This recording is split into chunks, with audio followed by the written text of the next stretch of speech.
gone to the finals. Everywhere he goes, instant championship. If you remember, Skip, when he joined the Heat hadn't won a playoff series since they won the title in 2006. He leaves, they go to, before I go to that. He leaves the Cavaliers. Not only after he leaves the Cavaliers, they get the #1 overall draft pick in Kyrie Irving. They get the #1 overall draft pick in Andrew Wiggins, the #1 overall draft pick in Anthony Bennett. That's what happened when he left Cleveland. They were in shambles, the second worst record in the NBA when LeBron left. He goes to Miami, who hadn't won a playoff series since they won the championship in 2006. What do? 4 straight finals, 2 championships. He goes back to the Cavaliers. If you remember, Skip, I think Miami was in the lottery, but we can talk about that a little late. Goes back to the Cavaliers, 4 straight finals. Wins the finals. He goes, what did he do when they leave? The Cavaliers, look at him now. In the lottery every year. He goes to the Lakers, playing well, gets injured, nothing happens. Next year, championship. So I agree with Magic. Skip, is he as overpowering, game in and game out, possession in, possession out as he once was? No. He can still dominate you. Don't get it twisted. His IQ is off the charts. If you watch the game the other night, Skip, he pick and choose. He's like, you know what? 80 them doing well. Drum them doing well. Oh, now y'all really need me to insert myself. Okay, insert here, boom, ball game's over. So I agree with Magic Johnson. No one impacts winning and losing. And this is 18th year for LeBron James. He's had 3 all-NBA teammates. Anthony Davis is his only one, first-team all-NBA. D-Wade made 1 third team, 2 second teams. Kyrie made a 3rd team. I think it's first or second year there with LeBron. In reference, Tom Brady has had 17 first-team all-pro teammates. 5 of them been on offense. Gronk, Randy Moss, Wes Welker, Logan Mankins, and Matt Light. 12 on defense. I thought in defense is how you win championships. So nobody impacts winning and losing currently playing in sports like the 6'9" kid from Akron, Ohio. I defy anybody to find me one that can do it. Is it my turn? It's your turn.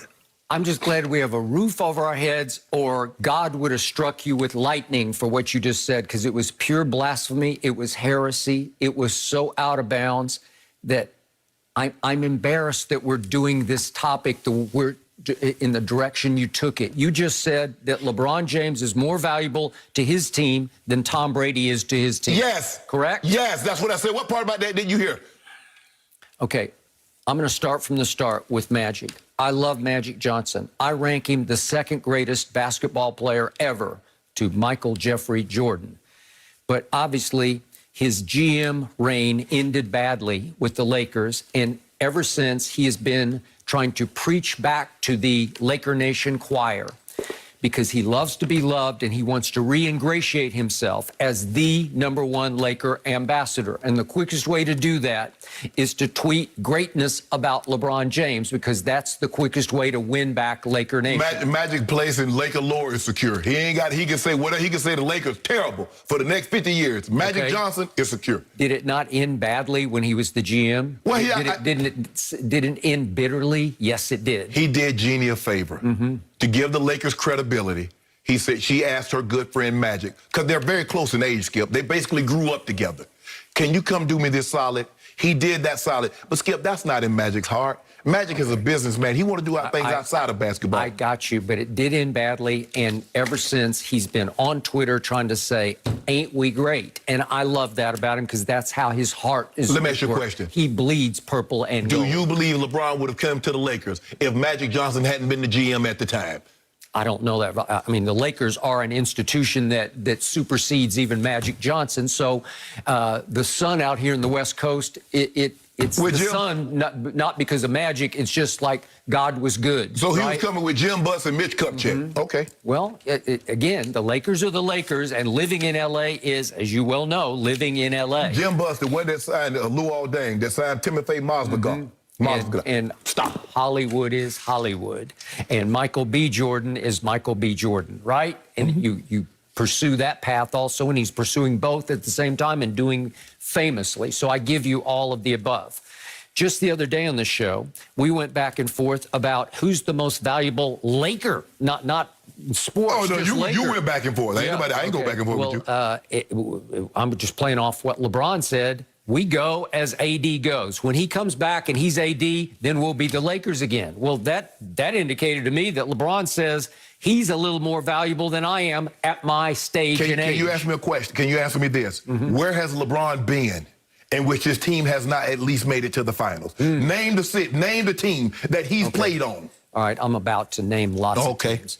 Okay, so on Sunday at Phoenix, there's no Chris Paul. Monty Williams had to pull Chris Paul and barely play him in the second half because, as Monty said, he couldn't even run. He couldn't pass the ball with his right hand the way he usually does. So he was a complete liability on offense. So it's complete advantage Lakers. And everybody chipped in. Everybody had a good game. You were raving yesterday about Schroeder. Was Schroeder not? Is that possibly the best game he's played as a Laker? Yeah. Oh, you're talking about Tuesday night's game. Tuesday night's game. Okay, well, he was really good the other day. He scored 24 on Sunday, right? No, okay. Tuesday. Last Tuesday night. Okay. 24 he scored Sunday. Schroeder. Okay. Sunday, right? No, Tuesday. Sunday they lost. Okay. No, they just won. They just won Tuesday. The day is Thursday. Okay. That's the game you're talking about. Okay, I see what you mean. Yeah. Okay, all right, Tuesday. Yeah, Okay. you're talking about Tuesday, So they lost on, but Schroeder scored 24 in the last game. Yes, is what I'm talking Tuesday, about. yes. Okay, and you're raving about Big Penguin. He goes 15 and 12. Yeah. Did that help? Drum dog millionaire. And how about the most valuable Laker? AD goes 34 and 10. Was that not good? Yeah, it and was in the great. fourth quarter, AD scores 14 and LeBron scores 5. And Magic's tweeting, the scoring and leadership of LeBron James, the best player in all of basketball, played a crucial role in the Lakers' victory. Well, he played his part, but I've seen LeBron play a lot better than that. Of course, right? but Skip, it's not so much how much you score, it's when you score. Okay. Those buckets, that three-pointer in the corner, that turnaround jumper was huge. Calm it down. Okay, so let's go now to your big picture statement that you said LeBron is the most valuable player in all of sports. Oh. Okay, LeBron James in the finals, the last time I checked, is 4 and 6. Yes. He's lost 6 times in the finals, and he should be 3 and 7 if not for Ray Allen making the greatest clutch shot I have ever seen to save his legacy in the 2013 NBA Finals. Okay. And meanwhile, Tom Brady is 7 and 3 in Super Bowls and should be 9 and 1, except that Bill Belichick obviously cost him 2 because in the first Giants Super Bowl, Tom Brady did what he always did. Game-winning drive, 2 minutes to go, up 14-10. And here came Eli against Belichick's defense and goes 75 yards for the game-winning touchdown and erased what should have been a Tom Brady Super Bowl victory. And then against Philadelphia, Tom Brady goes out and throws for an all-time playoff record, 505, and puts up 33 points. And Belichick's defense gives up 41 to the backup Philadelphia quarterback because Malcolm Butler is mysteriously doghoused. It felt sabotagey to me. But again, it cost Tom Brady being 9 and 1 in Super Bowls. But see, you can't say it cost him because there are games that he could have easily lost. He could have easily lost that first Super Bowl. He could have easily lost to the Eagles. He could have easily lost to... He had game-winning drives in his first 6 What about wins. Vinatieri? So what does Vinatieri play? Did he save his bacon? Well, he'll be in the Hall of Fame. Yes. He just retired yesterday. Yeah. Okay, I got it. But everyone was a game-winning drive set up by Tom Brady completing 5 or 6 straight passes. But here's the thing. Yes, Tom Brady put them in position, but Vinatieri has to be able to make the kick. But they're makeable kicks. Okay, but he didn't make 65-yarders. But 48 yards, Super Bowl. The bigger the game, the bigger the moment, the more pressure's on the kick. And we've seen guys miss. LeBron James can make a perfect pass. Remember, Russ said the hardest thing about the triple-double is the assist. Because I can make it easy for you, but I can't make the basket for you. And so LeBron James giving an easy pass to Kyle Korver, he missed the shot. Okay. And yet, in LeBron's first year with the Lakers, didn't have this much talent, but he had some talent around him. And what happened? He went into, what's he call it, playoff mode, where he activated playoff mode. He got hurt. Yeah. Well, that was the first time. That's when he came back, and they didn't even make the playoffs. But here's the thing, Skip.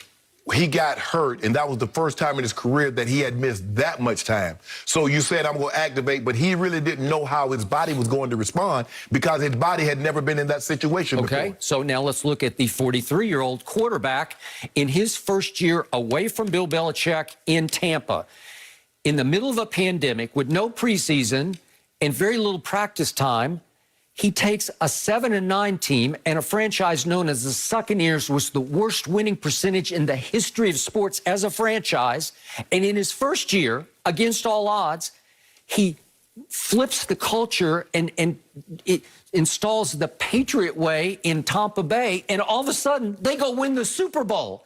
That's off the charts greatness. All of a sudden, he goes to 7-3 in Super Bowls, and he has established himself as simply the greatest clutch player in the history of sports, and to me, the greatest leader in the history of sports.